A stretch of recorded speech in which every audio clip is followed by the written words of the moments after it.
It's 2025, and we've already got fresh stories about guys from the West going to the Philippines, meeting Filipinas, and then after they fall in love with them, problems arise. You've seen the videos of this guy.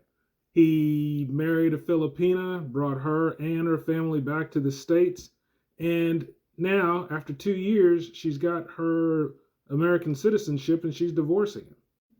And maybe you've also seen this video where a Filipina comes right out and tells you, don't send big money to your Filipina. She will absolutely spend it as fast as she gets it.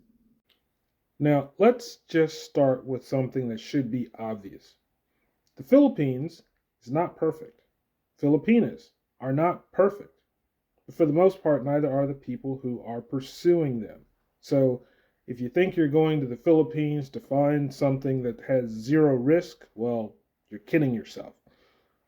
Generally, part of what people seem to forget is that we're imperfect. So when you've got imperfect people looking for perfect situations, you're setting yourself up for disappointment. I don't recommend that.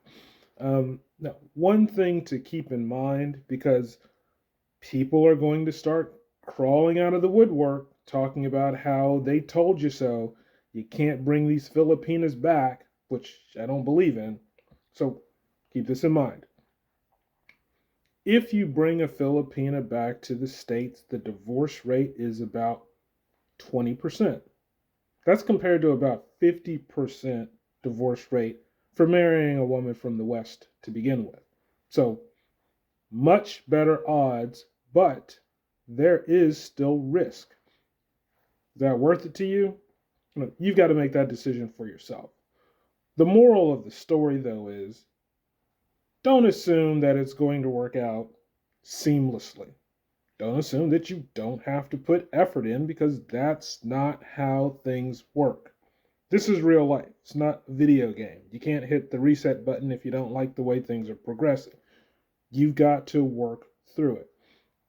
Now, that said, if you're looking to meet a Filipina, let's try to avoid some of the basic scams that are out there. Okay. If you're signed up to some online dating service, because that's a very easy way to meet Filipinas while you're in the States, well, if they're charging you per email or per text, they're just scamming you. Move to a different site. If you're talking to a Filipina and she starts telling you that to video chat, she would need more load on her phone, which is essentially her saying that she's got a phone plan and she's low on minutes, she's probably scamming you. If she's asking you for money in order for you to enjoy the benefit of seeing her face to face or seeing her online, it's probably a scam. If she's not asking you for money, might be a scam, but the odds are less likely. So, use your common sense. I'm not going to lecture people about, the do's and don'ts, because the guys who are going to fall for those scams probably aren't going to listen. But, if you're keeping your head on straight, it should be fine.